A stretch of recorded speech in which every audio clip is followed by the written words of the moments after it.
안녕하십니까?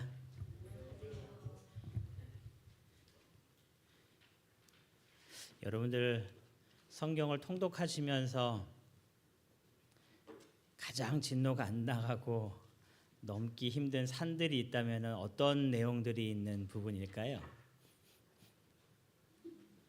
쭉 읽고 있는데 왜 이렇게 양을 많이 드리고 염소를 잡고 뭔 제사가 뭐 이렇게 많은지 할 때도 우리가 읽으면서 이게 다 똑같은 내용 같은데 이게 뭔가 하면서 어려울 때가 좀 있고요. 감사해요. 그렇죠. 또 힘들기 넘은 산 중에 하나가 이 족보 나올 때가 참 힘듭니다. 이렇게 나은 얘기들 많이 하는데 누가 누구를 낳고 계속 나은 얘기만 할 때에 우리가 쉽지 않은 이게 왜 저렇게 다르게 나왔을까요?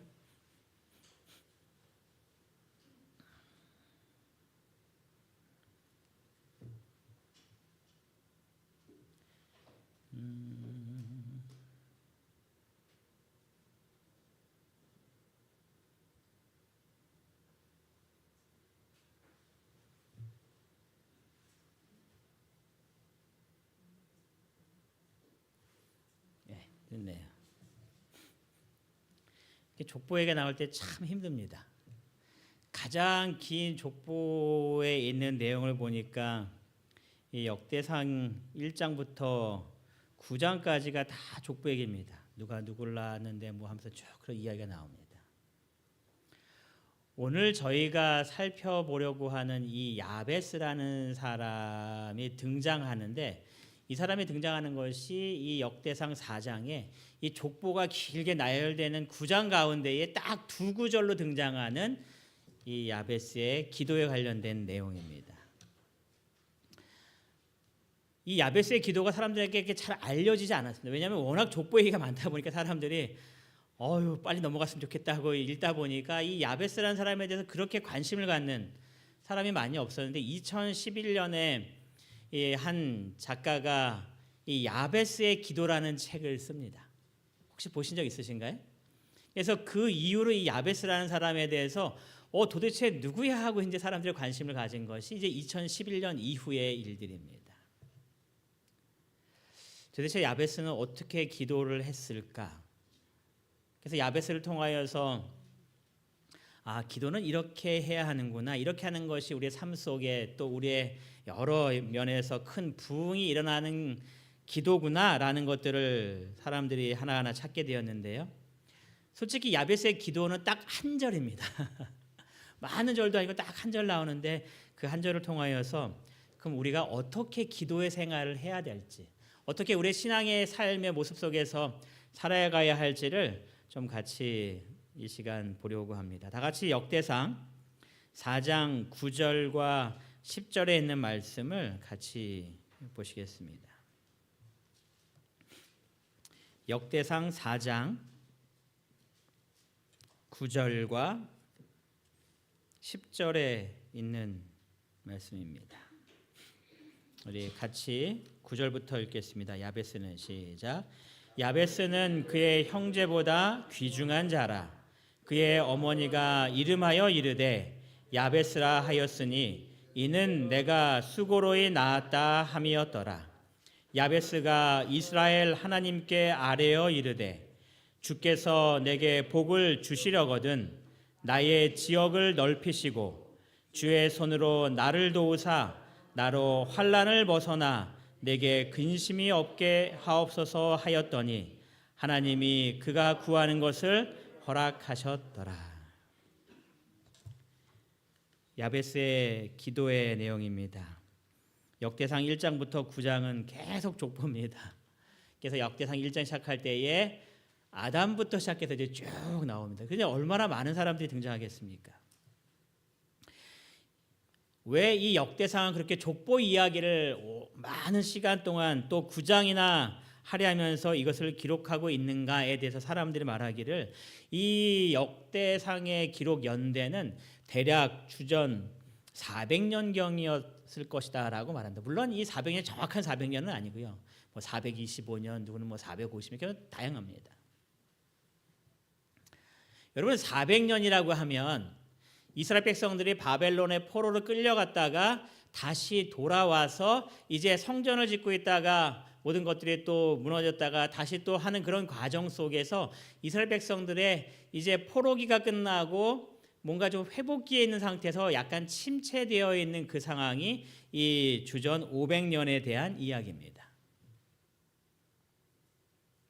그래서 이 상황의 이 모습들이 이스라엘 백성들에게 그렇게 쉬운 상황이 아니었기 때문에 이 역대상을 기록한 목적을 이렇게 사람들이 설명을 합니다. 바벨론 포로에서 귀환한 유대인들에게 언약 백성이라는 정체성을 회복시키고 아담부터 다윗을 거쳐 포로 귀환 세대까지 이어진 하나님의 구원 역사를 증명하며 성전 중심의 신앙 공동체를 재건하려는 목적으로 기록되었다 이렇게 기록합니다. 선택받은 하나님의 백성으로서 너희가 얼마나 소중한 존재인지 다시 한번 새겨주고 하나님께서 우리를 어떻게 인도하시고 계시는지에 대한 귀한 말씀을 증거해서 이 이스라엘 백성들의 마음속에 우리가 이렇게 지금 힘든 삶을 살고 있지만 하나님께서 우리를 선택한 민족이고 하나님께 큰 인도하심에 따라서 우리가 가고 있는 백성이라는 것을 다시 한번 기억하게 만들면서 위로와 용기를 주는 책이 이 역대상이고 그래서 이 족보가 기록되었다라고 이야기를 합니다. 그래서 이게 낳고 하는 얘기가 쭉 지속되다가 갑자기 야베스에 대한 이야기가 나올 때에 이 야베스라는 사람이 어떠한 족보를 가지고 있는지는 정확하게 이해를 하지 못하고 있습니다. 단지 야베스라는 사람이 딱 나오더니 그에 대해서 기록하면서 이렇게 시작을 합니다. 그는 형제보다 귀중한 자다 이렇게 이야기합니다. 귀중한 자라고 기록하고 또 이게 개역 개정이 귀중하다라고 표현하는데 여러분 옛날 성경 저희가 갖고 있던 개역 성경에서는 뭐라고 표현했을까요? 존귀한 자다 이렇게 표현했습니다. 그래서 저도 뭐 옛날 사람은 아니긴 하지만 그 시대의 성경책을 좀 계속 듣다 보니까 이 귀중한 자라는 표현보다 존귀한 자라는 표현이 더 이렇게 저한테도 와 닿을 때가 많아요. 이 존귀한 자라는 뜻이 그렇잖아요. 사회적으로 지위가 높고 아주 귀한 사람이다 그런 뜻이니까. 그 개역 성경을 우리가 왜 쓰지 않는가에 대해서 좀 찾아봤더니 이렇게 이야기를 합니다. 우리가 개역 성경과 개정 개역의 차이점이 좀 뭐가 있냐면 개역 성경은 이 원서를 중심으로 해서 번역한 것이 이 개역 성경이고 개정 개역은 영어에 중심된 것들을 번역한 것이 개정 개역이다 보니까 번역했을 때에 조금씩 다릅니다. 우리가 이따 얘기할 때 또 한번 나오겠지만 이 개역 성경하고 개정 개역하고 이 내용에서 또 다른 표현들이 또 등장해요. 그래서 이 개역 성경이 어떤 사람들에 의하면 좀 더 원어에 가깝게 번역한 것이 개역 성경이다라고 이야기를 합니다. 뭐 어느 것이 더 좋다라고 얘기할 수는 없긴 하겠지만, 그래서 이 개역 성경에서는 그는 형제보다 존귀한 자다. 무언가 신분적으로 더 높고 존경받고 귀한 사람으로서 이 야베스의 모습을 그립니다. 공동번역은 이렇게 번역합니다. 가장 세력 있는 사람이었다. 그리고 현대어는 그는 가장 훌륭하였다라고 이야기합니다. 그 형제뿐만 아니라 주변에 있는 모든 유다 지파들을 통해서 봤을 때에 그는 정말 훌륭한 사람이었다라는 겁니다. 누가 봤을 때에도 존경할 만한 그런 대상이 이 야베스라는 사람이었다라는 겁니다. 그래서 우리말 성경에서는 번역하기를 그는 더 존경을 받았습니다. 이렇게 표현합니다. 그러니까 그 동네에서 정말 뛰어난 사람이었다라는 겁니다. 누가 보더라도 부족함이 하나도 없는, 그래서 다 존경하고 그를 우러러보고 정말 우리가 되려면 저 사람처럼 돼야지라고 했던 사람이 이 야베스라는 사람이었다는 겁니다. 그럼 야베스의 이 배경은 정말 모든 것들을 다 갖춘 사람이었는가? 여러분, 다 갖추고 태어난 사람을 표현할 때에 우리가 어떻게 표현할까요? 금수저를 물고 태어났다 이렇게 표현하잖아요. 근데 요즘에는 그 금수저보다 훨씬 더 이렇게 좋은 환경에서 태어난 사람들을 표현할 때에 이것도 요즘 표현은 아니죠. 이 다이아몬드 수저를 물고 태어났다 이렇게 표현합니다.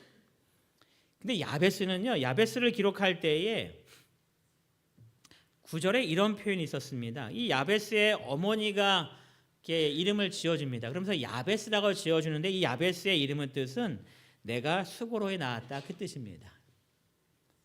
아니 내가 고통하면서 낳았다는 그런 뜻입니다.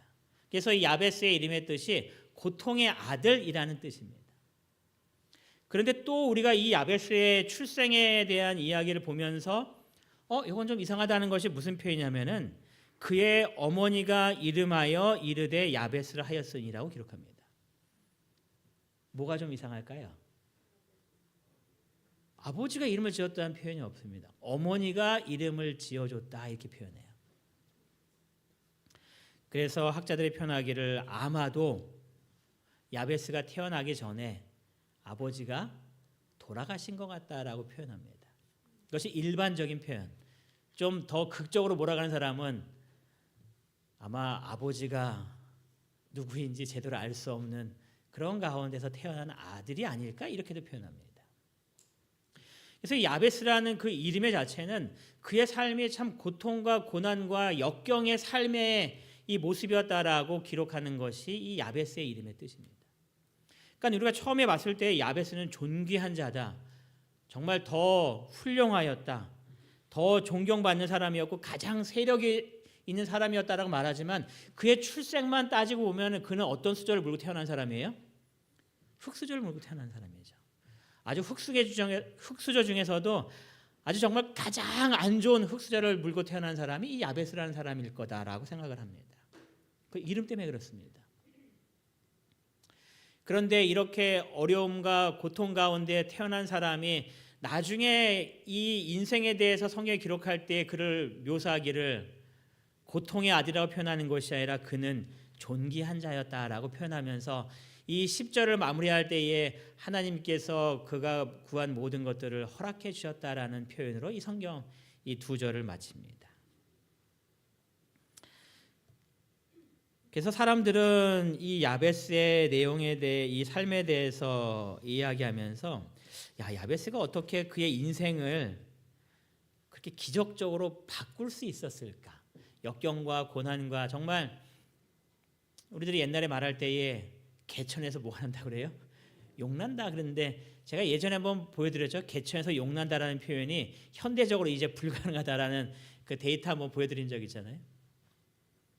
그러니까 정말 개천에서 용난 사람이 야베스와 같은 사람이었다라는 겁니다. 그가 도대체 어떻게 기도했길래 그의 삶 속에 그가 하나님과의 어떤 관계를 맺었길래 그 고통의 아들이 정말 존귀한 자가 되었는지 사람들이 관심을 갖기 시작한 겁니다. 그래서 야베스의 기도를 어떤 사람들은 이렇게도 표현합니다. 내 삶을 기적으로 채우는 기도의 원리다. 이렇게도 표현합니다. 야베스의 짧은 한 절의 기도를 통하여서 그럼 우리는 어떻게 기도하면 좋을까? 이 마지막 시대를 살아가는 하나님의 백성으로서 이 정말 힘든 삶을 살고 있는 이 삶 속에서 우리는 어떠한 기도를 드릴 때에 하나님께서 그가 구한 모든 기도를 허락해 주셨다는 표현이 내 삶 속에서도 일어날 수 있을까? 그 기도를 하나하나 좀 보도록 하겠습니다. 이렇게 시작합니다. 이스라엘 하나님께 아뢰어 이르되라고 표현합니다. 그래서 야베스의 기도에 대해서 이야기할 때에 이 야베스의 기도의 이 삶의 가장 중심으로 중요한 것은 그는 자신의 문제를 누구한테 가져갔다라는 거예요? 하나님한테만 가져갔다라는 겁니다. 그가 자신의 고통의 삶, 정말 남들이 봤을 때에 어렵게 살 수밖에 없는 정말 누구 하나 귀하게 보지 않은 그러한 삶 속에서 그의 삶의 문제를 해결하기 위해서 그는 더욱더 열심히 일하고 더욱더 열심히 공부하고 더 열심히 무언가를 돌을 닦은 것이 아니라 뭐를 더 많이 했다는 이야기일까요? 그의 문제를 가지고 하나님 앞에 나아가서 하나님께 기도하는 삶을 사는 사람이 이 야베스라는 사람이었다라는 이야기입니다. 그래서 야베스에 대해서 이야기할 때에 이스라엘의 하나님께 아뢰어 이르렀다 그 하나님께 기도하였다 말하였다라고 이야기를 합니다. 어떻게 보면은 이 이야기를 듣고 그렇게 얘기하실지 모릅니다. 그거 우리도 다 그렇게 하는 거야. 그거 누구나 다 그렇게 하는 거 아니겠어? 근데 여러분, 그러나 이것이 그리스도인의 삶의 가장 기초적인 신앙이라는 겁니다. 그리고 야베스는 이러한 기도의 삶이 그냥 어느 한순간 너무 힘들어, 하나님 도와주세요 하고 딱 끝나는 것이 아니라 그의 삶의 매 순간마다 항상 그는 하나님께 나아가는 사람이었다는 겁니다. 여러분, 하루를 시작할 때에 여러분의 하루를 누구에게 다 이렇게 맡기시나요? 하나님께 맡기는 그러한 기본적인 신앙의 삶을 이 야베스는 매일매일 실천하며 살았던 사람이라고 이야기하는 겁니다. 지난주 화요일날 이거를 하니까 좀 저는 재밌어서 열왕기하 19장 15절을 펴서 읽으신 다음에 이 박스에 뭐가 들어갈지 한번 찾아보시기 바랍니다. 열왕기하 19장 15절입니다.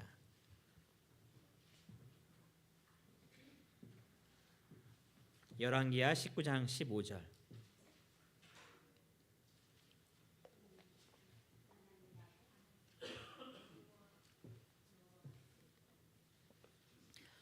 아수르가 침범했습니다. 너희들 항복하지 않냐면 다 전멸당할 거라는 아주 무시무시한 편지를 그에게 전달해 줬습니다. 그때 히스기야가 그 편지를 가지고 성전에 올라갔습니다. 그리고 누구 앞에 그걸 펴놓았다라고 이야기해요? 여호와 앞에 펴놓았다라고 이야기합니다. 여러분, 히스기야 왕이 왜 그렇게 훌륭한 왕으로 기억에 남을까요? 히스기야는 자신의 문제가 있은 모든 삶 속에 항상 그 문제를 어떻게 해결했냐면 여호와 앞에 나갔다는 이야기입니다. 그가 이 문제를 해결하기 위해서 얼마든지 이 작전을 계획할 수 있었겠죠. 다 주위 고관들 다 불러 모은 다음에 우리가 이 문제를 어떻게 해결해야 될지 의논하면서 그의 문제를 해결하기 위해서 고민했을 수도 있습니다. 그런데 히스기야의 삶 속에 가장 중요하고 반복되는 삶의 모습은 그는 항상 자신이 어떤 문제가 발생했을 때에 그 문제를 해결하기 위해서 여호와 앞에 나아가는 삶이었다라고 이야기하는 겁니다. 모세가 이 마라에서 물 때문에 고통당합니다. 이스라엘 백성들이 모세를 향하여서 원망과 불평과 온갖 나쁜 소리들을 하기 시작합니다. 그때에 모세가 어떻게 하였는가? 출애굽기 15장 25절에 누구께 부르짖었다라고 되어 있을까요? 모세가 여호와께 부르짖었더니. 여러분, 우리가 출애굽기를 읽으면서 모세의 삶을 보면 모세는 항상 누구 앞에 나가는 것을 게을리하지 않았을까요? 여호와 앞에 나가는 겁니다. 그가 자신의 삶에 어떠한 큰 일이 있을 때도 또 매 순간마다 여호와 앞에 나가서 하나님께 부르짖고 자신의 모든 것들을 주님께 맡기는 그러한 삶을 삽니다. 여러분도 이러한 삶을 사는 것을 정말 내 삶의 중심에 두시고 어쩌다가 한번 나아가는 것이 아니라 매 순간마다 매일매일 주님 앞에 나의 모든 문제를 맡기시고 나의 문제를 해결하실 유일한 분은 하나님이시라는 그 생각을 마음속에 품으시고 하나님께 나아가게 되시기를 간절히 바랍니다. 두 번째 보면은 이스라엘 하나님께 아뢰어 이르렀다라고 이야기합니다. 여기서 아뢰었다라는 표현은 카라라는 히브리어로 되어 있고 부르짖다라는 표현이고요.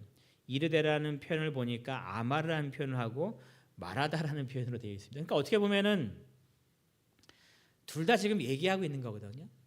그래서 이 야베스는 자신의 문제를 하나님께 가지고 나아가서 기도할 때에 정말 하나님께 부르짖고 간절한 모습으로 하나님께 기도했다라는 표현이 아뢰어 이르되라는 표현입니다. 여러분, 성경에 보시면 이런 표현이 자주 나옵니다. 찾아보시면 여호와 하나님께 아뢰어 이르되라는 표현이 많이 나옵니다. 그래서 아뢰어 이르되라는 이런 표현은 하나님에게 기도할 때 또는 자기의 윗사람에게 표현할 때에 쓰는 간곡한 표현이라고 이야기합니다. 이 야베스는 자신의 문제를 하나님께 가지고 나아가서 그냥 하나님 도와주세요라고 단지 이렇게 기도하는 모습이 아니라 정말 하나님께 이 문제를 내어놓고 하나님께 이 문제를 꼭 해결해 주셔야 한다라는 그런 간절한 마음으로 하나님께 부르짖고 기도했다라고 성경은 이야기하는 겁니다. 여러분의 삶 속에 하나님께 기도할 때에 이러한 부르짖음이 있게 되시기를 바랍니다. 오직 하나님께서만이 이 문제를 해결해 주실 수 있음을 마음속에 기억하셔서 하나님께 간절히 기도하셔서 하나님께 우리의 삶 속에 필요한 우리의 기도들을 응답해 주시는 놀라운 은혜가 우리의 삶 속에 가득하게 되기를 바랍니다. 야베스가 또 이렇게 기도합니다. 내게 복을 주시려거든. 근데 이것이 개정개혁의 표현이고요. 개혁 성경의 표현은 이렇게 됩니다. 내게 복에 복을 더하사. 여러분 이런 표현을 더 많이 들으셨죠? 내게 복에 복을 더하사 이렇게 표현합니다. 나의 지경을 넓히시고. 이 히브리어는 문법적으로 비교하거나 최상급의 표현이 따로 문법적인 표현이 없습니다. 그래서 최상급을 만들기 위해서 쓰는 간단한 방법은 한 단어를 반복하는 겁니다. 그래서 내게 복 주시고 이렇게 표현하는 겁니다. 그러면 이 복이라는 단어가 2번 겹쳤기 때문에 이거는 최상급이라는 겁니다. 하나님 내게 복을 꼭 주셔야 됩니다. 정말 주셔야 됩니다. 오직 하나님께서만 내게 주실 수 있는 복을 풍성하게 내려주십시오 하고 이 야베스가 지금 기도하는 겁니다. 복에 복을 더하사는 말이 정말 하나님께서 내게 주실 수 있는 복을 내게 다 내려달라는 그런 아주 하나님을 향한 간곡한 기도의 표현인 겁니다. 하나님 제게 이런 것이 필요해요 주세요라는 그 정도가 아니라 정말 간절한 마음으로 아주 최고의 모든 것들을 나에게 달라라는 그러한 기도의 모습입니다. 여러분이 이러한 표현을 아마 잘 아실 것 같은데요. 하나님께서 이스라엘 백성들을 인도하시는 그 삶을 이야기하면서 하나님께서 너희가 나한테 구할 때에 이러한 모습으로 나에게 구해야 한다라는 말씀이 있는데요.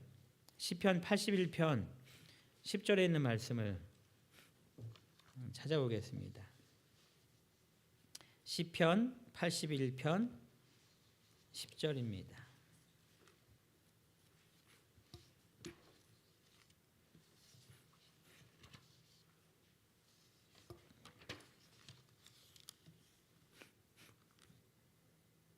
찾으셨나요? 그러면 우리 시편 81편 10절 같이 한번 읽어보도록 하겠습니다. 나는 시작. 나는 너를 애굽 땅에서 인도하여 낸 여호와 내 하나님이니 내 입을 크게 열라 내가 채우리라 하였으나. 하나님께서 우리에게 말씀하십니다. 내가 너에게 필요한 것들을 줄게. 너희가 그것들을 받기 위하여 어떻게 하라고 이야기해요? 입을 크게 열라. 그럼 하나님께서 뭐 주시겠다라는 거예요? 내가 다 채워줄게. 근데 문제는 입을 크게 벌리지 않는다라는 것이 문제인 거죠. 예전에 한번 동영상 보여드렸는지 모르겠는데 그 아기 이렇게 눈 아직 못 뜬 새들이 이렇게 태어난 새끼 새들이 이렇게 막 이렇게 어미가 날라오면 이렇게 먹이 달라고 이렇게 막 짹짹짹거리고 이렇게 입을 벌리고 하면 어미가 그 입에다가 하나씩 이렇게 놔주잖아요. 뭐 한 마리면 상관이 없겠는데 뭐 여러 마리가 있어요. 엄마가 먹이를 줄 때 어떻게 줄까요? 얘는 먹였으니까 2번째, 얘는 3째, 얘는 4째, 5째, 다 먹어서 첫째, 둘째 이렇게 먹이를 줄까요? 어떤 방식으로 먹이를 줄까요? 이 새끼 새들한테 얘 입을 제일 크게 벌리는 애들에게 계속 준다고 해요. 얘가 배고픈가 보다 하고. 그래서 얘가 입 크게 안 벌리면 그 다음 크게 벌리네. 이렇게 해서 입 크기를 보면서 이제 이 어미새가 아기새한테 먹이를 준다라고 이야기해요. 여러분 하나님께서 우리에게 이 입을 크게 열라라는 표현은 하나님께 구할 때에 하나님께 우리의 모든 것들을 다 열어놓고 가장 큰 것을 구하라는 그런 뜻입니다. 그 영어의 표현에 이런 표현이 있어요. Dream a big dream이라는 표현이 있습니다. 꿈을 꾸되 어떤 꿈을 꾸라는 거예요? 큰 꿈을 꾸라는 겁니다.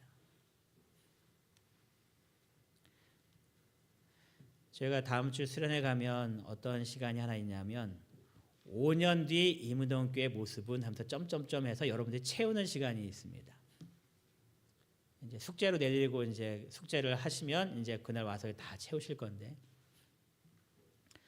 5년 뒤에 이무동교회는 어떤 모습일까요? 그걸 우리가 상상하는 겁니다. 아직 이루어져 있지 않지만 5년 뒤에 이무동교회는 이런 교회일 거야 하면서 우리가 꿈을 꾸는 겁니다. 근데 여러분 그 꿈을 꿀 때에 어떻게 꿈을 꾸면 좋다라는 거예요? 그냥 우리가 이룰 수 있는 꿈만 꾸는 것이 아니라 우리가 이룰 수 없더라도 여기까지는 도달할 수 있다라는 우리의 큰 꿈을 그리는 겁니다. 5년 뒤에 이무동교회 모습. 제가 10년 뒤를 안 한 이유는 10년 뒤까지 하면 너무 먼 미래인 것 같아서 그냥 5년 뒤. 우리가 그 꿈을 가지고 기도하는 겁니다. 하나님께서 가득 채워주시기를 바라는 마음으로 우리의 큰 꿈을 꾸고 하나님께 기도하는 겁니다. 그럼 하나님께서 뭐 하시겠다고 약속하시는 거예요? 채워주시겠다는 겁니다. 근데 여러분들이 요만큼 꿈을 꾸고 있으면 하나님께서는 이만큼 주고 싶으신데 얼마큼밖에 주실 수 없는 거예요? 이만큼밖에 주실 수 없는 겁니다. 여러분 큰 꿈을 꾸시고 이 꿈을 위하여 하나님께 기도하실 때 이 야베스가 말한 것처럼 내게 복을 주시려거든 복에 복을 더하사 우리에게 큰 입을 벌린 만큼 다 채워달라고 간절히 기도하셔서 내 개인의 삶의 비전뿐만 아니라 하나님께서 이 교회를 향하신 하나님의 놀랍고 큰 뜻이 온전히 이루어지게 되기를 간절히 바랍니다. 이렇게 기도할 때에 성경이 이렇게 끝나는 겁니다. 하나님이 그가 구하는 것을 허락하셨더라. 이 그라는 표현을 좀 바꿀 수 있겠죠? 하나님이 이문동교회가 구하는 것을 허락하셨더라. 또 여기 개인의 이름을 넣을 수 있겠죠. 하나님이 영광이가 허락하는 것을 구하는 것을 허락하셨더라. 여러분의 개인의 삶 속에서 이 하나님께서 우리에게 주기 원하시는 하늘의 큰 축복을 위하여 입을 크게 열고 구하실 때에 하나님께서 채워주심을 믿고 주님 앞에 나아가게 되시기를 바랍니다. 근데 야베스는요, 이 복의 개념이 조금 달랐습니다. 이 야베스의 기도를 정말 막 인기가 많았을 때 한편에서는 야베스의 기도에 대해서 공격하는 그런 시선들이 있었습니다. 너무 복을 구하는 기도 아니야? 이 세상적인 그런 삶의 모습과 차이가 뭐가 있겠어 하면서 공격하는 내용이 있었습니다. 근데 야베스는 이 복이라는 개념이 또 그가 구하는 개념이 좀 다릅니다. 야베스가 이렇게 기도했습니다. 나의 지역을 넓히시고라고 이야기합니다. 너에게 복에 복을 더하사 나의 지경을 넓혀달라고 기도합니다. 여러분 이 당시에 이렇게 기도할 수밖에 없었던 이유는 그 당시에는 땅을 많이 정복하는 것이 더 큰 사람이 되는 거잖아요, 그렇죠? 그래서 이렇게 표현한 겁니다. 나의 지역을 더 넓혀달라고. 지금 같으면 어떻게 야베스가 기도했을까요? 내 지위를 좀 더 올려주시고 어디까지 올리면 좋을까요? 사장 이렇게 하면 좋겠죠. 학생이었다면 어떻게 했을까요? 야베스가 내 성적을 1등으로 만들어주시고 운동선수였다면 어떻게 기록했을까요? 이번 운동 경기에서 어느 누구도 할 수 없는 최고의 경기를 할 수 있도록 해주시고 이것이 야베스가 드린 기도였다라고 이해할 수 있습니다. 그런데 야베스가 나의 지경을 넓혀달라는 그 목적이 달랐습니다. 여러분 내가 왜 사장이 되고 싶어 하시나요? 내가 왜 전교 1등 하고 싶어 하시나요? 내가 왜 스포츠 선수가 되었을 때에 가장 탑인 선수가 되기를 원하시나요? 그 목적이 달랐던 겁니다. 여러분 이스라엘 백성들이 가나안 땅에 정착한 다음에 이 땅을 점령하기 시작합니다. 영토를 막 넓히잖아요. 왜 이스라엘 백성들이 가나안 땅에 정착하게 되었고 하나님께서는 왜 이스라엘 백성들이 가나안 정착 이후에 그 땅을 점점점 지역을 확장하도록 만드셨을까요? 이스라엘 전쟁이 정복 전쟁이었을까요? 그래서 우리의 토지를 더 넓혀서 이스라엘 백성들이 세계 최고의 가장 강력한 나라로 만들려는 것이 이스라엘 백성들의 정복 전쟁의 목적이었을까요? 왜 전쟁을 그렇게 했을까요? 이스라엘 백성들이 가나안 땅에 정착하고 그들이 더 많은 땅을 차지하는 목적에 대해서 이렇게 화해주석은 기록을 합니다. 이스라엘 백성을 통하여 하나님의 품성을 그들에게 그들이라는 것은 이방인들을 이야기합니다. 그들에게 나타냄으로써 그리스도를 알지 못하는 이들이 하나님께로 이끌려 오게 하는 것이 하나님의 목적이셨다. 그래서 지경을 넓히기 시작한 겁니다. 지역을 넓혀서 하나님을 믿는 백성들의 삶의 모습이 어떠한지를 사람들에게 보여주려고 하는 겁니다. 그럼 이렇게 질문하는 사람들이 있어요. 그럼 왜 이렇게 다른 나라들을 멸망시켰냐고. 거기에 대해서 화이트보이는 부자 선제를 통해서 이렇게 설명합니다. 그들에게 주어진 운명은 이미 그들의 삶을 통하여서 다 끝났다고. 더 이상 그들에게는 뭐가 없는 거예요? 회개의 역사가 없는 겁니다. 그래서 하나님께서 그들을 멸망시킨 겁니다. 그들에게 많은 것들을 보여주었지만 그들이 하나님을 발견하지 않고 거부했기 때문에 마치 마지막 때의 심판의 모습과 같은 모습이 그들의 삶 속에 있었다라고 표현합니다.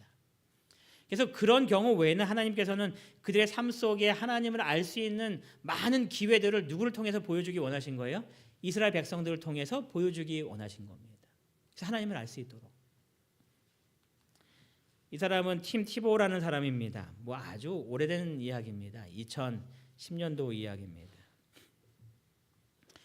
이 팀 티보라는 사람은 필리핀 부모님이 미국 사람인데 필리핀 선교사로 가서 필리핀에서 태어난 그 남자였습니다. 선교사의 아들이었어요. 그가 운동에 재능이 좀 있었던 것 같아요. 그래서 이 사람이 미식 축구를 하게 되었는데요. 미국에서 미식 축구는 저는 미국은 잘 모르긴 하지만 가장 운동 중에서 가장 열광적으로 많은 사람들이 모여서 환호하는 것이 미식축구라고 이야기하더라고요. 이 사람이 아직 프로에 입단하기 전에 대학 시절 뭐 이렇게 활동하면서 굉장히 전망이 있는 유망한 선수로 주목받기 시작합니다. 그런데 이게 지금 한 장면이 우승을 하고 이제 인터뷰하는 장면이었는데 이 사람 눈 밑에 이렇게 빛 반사를 위해서 이렇게 붙이는 아이 패치가 있는데 여기에 보면 글씨가 있는 거예요. 여기는 요한복음 3장 16절이라고 적혀 있습니다. 근데 이 사람이 눈 패치에다가 항상 성경 구절을 여기에 장절을 적고 이렇게 나온 거예요. 이 사람이 승리할 때의 이 장면은 90억 명이 봤다라고 이야기해요. 그 9억 명이 봤다라고 이야기해요. 그래서 어떻게도 평가하냐면 이 사람이 그 나타낸 이 성경절에 관한 관심들을 많은 사람들이 관심 있게 보게 하는 그런 일들을 했다라고 표현합니다. 이 사람이 프로에 들어갑니다. 프로에 들어가면 이 눈 밑에 패치에다가는 글씨를 쓸 수가 없대요. 글씨를 쓰면 아예 경기를 나가지 못하는 겁니다. 그래서 했던 것이 뭐냐면은 기도하는 장면이었습니다. 그가 경기장에 나가기 직전에 그 다음에 그가 큰 뭔가를 이뤄냈을 때에 그가 이렇게 기도하는 장면을 이 운동장에서 계속 갔습니다. 물론 이 팀 티보뿐만 아니라 뭐 그리스도인 선수 중에서 이렇게 뭐 골 세레머니 하면서 이렇게 기도하는 선수도 분명히 있긴 하지만 어쨌든 이 티보라는 사람이 이렇게 기도하기 시작합니다. 그래서 많은 사람들이 이 팀 티보의 이 모습을 보면서 열광하기 시작했어요. 그것이 2011년도 이야기입니다. 그래서 이 팀 티보의 기도하는 이 모습을 하나의 신조어로 만들어냈어요. 그래서 티보잉이라는 단어를 그 당시에 만들어냈습니다. 팀 티보처럼 기도한다 해서 티보잉이라는 그런 단어입니다. 사람들이 기도하는 모습을 이렇게 따라하기 시작했습니다. 그래서 요새 뭐 사람들은 뭐 항담의 인증샷 그런 거 많이 올리잖아요. 그래서 뭐 여러 군데다 인증샷도 올립니다. 그래서 이렇게 올리는 사람들도 있어요. 해변에 가서. 그러니까 뭐 이 사람들은 진짜 기도하는 것이 아닌 게 따라하는 거죠. 아이를 업고 안고서 이렇게 기도하는 아버지. 또 롤러코스터를 타면서 사진 찰칵 찍는 데서 갑자기 팀 티보처럼 기도하는. 또 아마 항공사 직원들이겠죠. 비행기 날개에 올라가서 또 유치원 아이들을 데리고 이렇게 유치원에서 이 당시에 이 티보잉이라는 열풍이 있었습니다.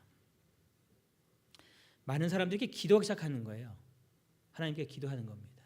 근데 이것이 팀 티보가 운동하는 목적이었습니다.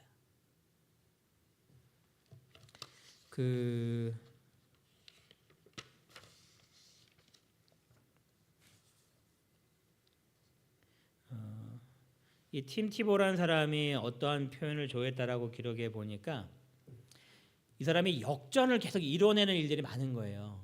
그러니까 환호할 수밖에 없는 거죠. 가장 최강의 팀이 아닌데 그 팀이 역전을 이뤄내는 겁니다. 그러면서 사람들이 어떻게 그를 표현했냐면은 티보 미라클이라는 단어를 제일 많이 썼대요. 기적을 일으키는 티보라고. 그런데 이 팀 티보라는 사람은 티보 미라클이라는 단어 이 자기를 호칭하는 것보다 더 좋아했던 것이 스포츠 선교사라는 표현이었다라고 합니다. 나는 이 스포츠를 통하여서 주님을 알리고 싶어. 그것이 팀 티보의 목적이었다라는 겁니다. 그래서 티보가 이렇게 인터뷰 기사에 이야기합니다. 당신이 사랑하는 아내에게 단 한 번이 아닌 기회가 주어질 때마다 사랑합니다라고 말하는 것처럼 저도 기회가 있을 때마다 주님께 사랑을 고백하며 그분을 자랑할 것입니다. 이것이 이 사람의 삶의 목적이고 그의 지경을 넓히는 목적이었던 겁니다. 그래서 그가 매 순간마다 자신의 삶의 모습들을 통하여서 눈에 아이패치를 통하여서 성경절을 알려주거나 아니면 기도하는 모습들을 통하여서 하나님께 기도하세요라는 것을 끊임없이 보여주는 겁니다. 그의 영향력이 넓어지는 겁니다. 하나님께서 그의 영향력을 더욱더 넓게 만드시는 것은 그의 영향력을 넓힐 때마다 누구에게 영광을 돌리기 때문에 그러는 거예요? 하나님께 영광이기 때문에 그런 겁니다. 그가 정말 기적 같은 일들을 많이 이뤄내면서 자기 자신을 나타내려고 했던 이 사람이 아니라 그는 하나님께 모든 것들을 영광 돌리면서 사람들이 하나님을 알았으면 하는 것이 이 팀 티보의 목적이었기 때문에 하나님께서 그의 지경을 넓혀주시는 겁니다. 여러분 야베스의 기도가 그런 기도였다라는 겁니다. 내게 복에 복을 더하라는 이 표현이 하나님 이 땅에서 떵떵거리고 잘 살게 해주세요. 그 복을 구하는 것이 아니었다라는 겁니다. 하나님 나의 지역을 넓혀 하나님 땅 많이 차지해서 저 부자 되게 해주세요. 그런 표현이 아니었다라는 겁니다. 이 야베스의 기도는 하나님 저의 지경을 넓혀주세요. 저의 영향력을 넓혀주세요. 그래서 저를 통해서 사람들이 하나님을 알게 해주세요. 여러분도 이런 기도를 하게 되시기 바랍니다. 그럼 하나님께서 우리에게 정말 지경을 넓혀주시지 않을까요? 넓힐 때마다 하나님께 영광을 돌리는데 넓힐 때마다 하나님을 알지 못하는 사람들에게 하나님을 더욱더 적극적으로 알려주는데 하나님께서 우리의 삶에 지경을 더 넓혀주시지 않을 이유가 어디 있겠습니까? 여러분이 야베스와 같은 사람이 되기를 간절히 바랍니다. 이 이무동 교회가 야베스처럼 지경을 넓혀서 하나님을 많은 사람들에게 더 알리는 그런 하나님의 참된 교회가 되기를 간절히 바랍니다. 이 네 번째 이 기도는 이렇게 시작이 됩니다. 물론 야베스의 기도는 지금 했던 것과 첫 번째와 이 두 번째의 기도인데요. 그가 이렇게 기도해요. 주의 손으로 나를 도우사 나로 환난을 벗어나 내게 근심이 없게 하옵소서. 우리의 삶 속에 환난을 통해서 생기는 그런 근심과 걱정이 참 많은데 그 모든 것들을 해결해 달라라는 그러한 기도로 우리가 이해할 수 있는 그러한 기도입니다. 그런데 나의 삶 속에 근심이 없도록 하기 위해서는 누가 도와주는 일이 꼭 필요하다는 것을 야베스가 기억하는 거예요. 하나님께서 도와주셔야 된다라고 그가 기억을 하는 겁니다. 그래서 주의 손으로 나를 도와달라라고 기도를 합니다. 여러분 이러한 표현은 하나님을 인간적으로 이제 표현하는 그러한 표현인 거죠. 왜냐하면은 이런 손이라는 이 표현이 누구를 도울 때 사용하는 것으로 이해를 하잖아요. 그래서 나를 도와주시려면 하나님의 손길이 필요합니다. 이렇게 표현하는 겁니다. 주의 손이 나를 도우사. 하나님의 임재와 하나님의 능력의 그런 표현이죠. 그래서 신명기서에는 이렇게 기록합니다. 여호와께서 강한 손과 편팔로 하면서 우리를 애굽에서 인도하여 내셨다. 하나님께서 강한 손으로 편팔로 우리를 이렇게 이끌으셨다라고 표현하는 그 표현과 같은 표현들입니다. 주의 손으로 나를 도우사. 하나님께서만이 나를 도우실 수 있다라는 그런 강력한 표현입니다. 우리들의 삶 속에 살다 보면 뭐 여러 크고 작은 그런 환난들이 분명히 있어요. 그렇죠? 뭐 경제적으로 있을 수도 있고요. 살면서 오해를 받을 수도 있고요. 또 어떤 일들을 하고 있는데 갑자기 생각하지 않았던 그런 일 때문에 우리가 여러 가지 어려움 가운데 고통당할 수 있고요. 그럴 때 이런 기도 참 중요하겠죠. 주의 손으로 나를 도우사 나로 환난을 벗어나. 주님, 저 가운데 제 삶 속에 환난이 있는데 주의 손의 능력이 필요합니다. 주의 손길로 나를 꼭 붙들어 주셔서 근심이 사라지게 도와주세요 라고 기도하실 수 있습니다. 환난이라는 단어가 뭐 제가 원어를 잘 모르지만 좀 찾아보니까 이 차라 또는 차르라는 단어가 이 환난이라는 단어로 이렇게 기록이 됩니다.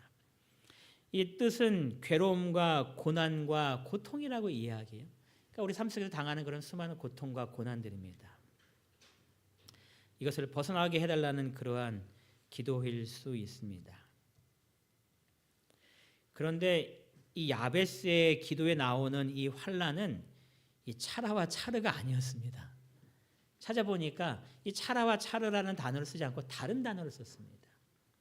일반적으로 나 너무 힘들어, 나 고통 가운데 있어, 나 이렇게 환난을 당하고 있지, 고난 중에 있는데 할 때는 차라나 차르라는 단어를 써서 이렇게 표현하는데 이 야베스가 지금 주의 손으로 나를 도우사 나로 환난을 벗어나라고 얘기할 때에 이 환난은 차르를 쓰고 있지 않았다라는 거예요.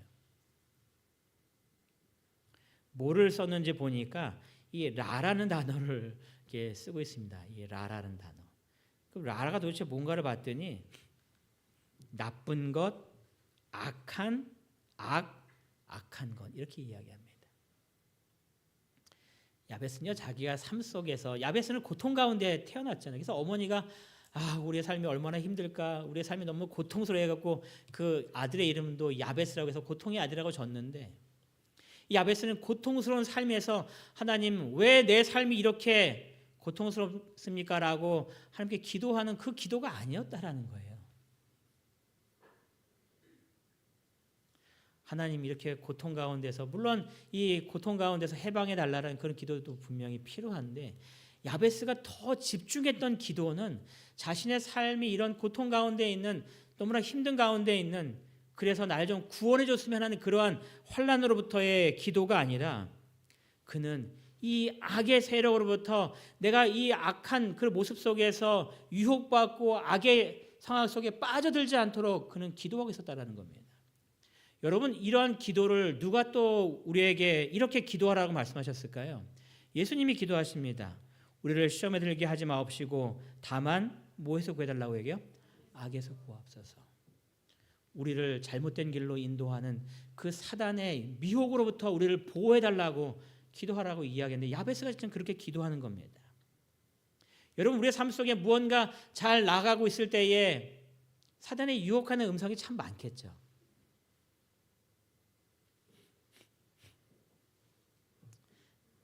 예전에 예화 가운데 쭉 보다 보니까 이런 표현들이 좀 있어요. 사단의 시험과 고통이 없는 겁니다. 이 노예 그 미국의 노예가 있을 그 당시에 이 노예가 굉장히 크리스천이었나 봐요. 근데 이제 그 주인이 이제 하나님을 믿지 않는 사람이었던 것 같습니다. 이 노예가 하나님 믿는 것을 좀 조롱하기 위해서 야 나는 하나님 안 믿어도 이렇게 부자로 잘 사는데 너는 하나님 믿는데 그렇게 고난 가운데 있고 노예로 있고 야 너 하나님 믿을 필요성이 뭐냐면서 막 조롱을 했나 봐요. 그랬더니 그 노예가 이렇게 얘기했다고 해요. 사단은 자기 편을 괴롭히지 않는다고. 사단이 나를 괴롭히는 이유는 나는 누구 편이기 때문에요? 하나님 편이고 당신은 하나님 편이 아니기 때문에 사단이 당신은 그냥 놔두지만 나는 하나님 편이기 때문에 사단이 이렇게 힘들게 하는 거라고. 여러분 사단이 유혹하려면 누구를 유혹 많이 하냐면 말씀대로 사는 사람들을 더 미혹을 하려고 하겠죠. 너 이렇게 하면 더 잘 될 수 있을 것 같은데 하면서 우리에게 유혹을 하려고 하겠죠. 믿음에서 한 발짝만 좀 뒤로 나오면 네가 원하는 거 다 이룰 수 있을 텐데 예수님한테 나에게 한 번만 절하면 너에게 이 모든 것들을 다 줄 수 있는데 나에게 고개 한 번만 숙여봐라고 얘기하는 것처럼 사단이 우리의 삶 속에 다가와 수많은 미혹을 하는 그러한 일들이 있겠죠. 그것을 바로 나로 환난을 벗어나라고 기도하는 겁니다. 다만 악에서 구하옵소서라고 얘기하는 것처럼 사단이 나를 잘못된 길로 인도할 때에 그 내 삶 속에 그 길을 따라가지 않도록 하나님의 강한 손길로 나를 붙잡아 주세요라고 기도하는 것이 이 야베스의 기도입니다. 그러니까 뭔가 좀 다르죠. 야베스의 삶의 모습은 신앙 안에서 하나님께서 나를 굳건하게 붙잡아 주시고 그 가운데에 나의 지경이 넓혀져서 오직 하나님을 높일 수 있는 그런 삶을 살게 달라는 기도가 야베스의 기도였다라는 겁니다. 야베스의 이런 기도를 통해서 성경은 이렇게 기록을 마쳤습니다. 하나님이 그가 구한 것을 허락하셨더라. 기도의 맨 마지막에 나오는 표현입니다. 우리가 책을 쓰면 그 결말을 보고 이렇게 표현하잖아요. 아, 저건 좀 슬픈 결말인 것 같아. 또는 정말 행복한 결말이면은 우리가 뭐 쉬운 영어를 쓸 때에 아, 저 이야기는 해피엔딩이야 이렇게 얘기하잖아요. 이 야베스의 인생의 삶의 모습을 보면 처음엔 정말 고난이었지만 마지막은 해피엔딩으로 끝나는 삶의 모습을 이렇게 기록하는 겁니다. 여러분과 저의 삶의 인생의 결말이 이런 해피엔딩이 되었으면 참 좋겠습니다. 우리가 구하는 것을 하나님께서 다 허락하셨더라. 근데 여러분 그 구하는 것이 이 세상적인 것이 결코 아니었다라는 겁니다. 하나님을 높이기 원하고 말씀 안에 살기를 원하고 어떤 유혹이 왔을 때에 그 유혹에 빠지지 않도록 저를 굳게 붙잡아 달라고 얘기하면서 하나님 안에서만 살기 원했던 이 야베스의 삶의 모습. 그래서 하나님께서는 야베스를 존귀하게 만들어 주셨다라고 표현하고 있습니다.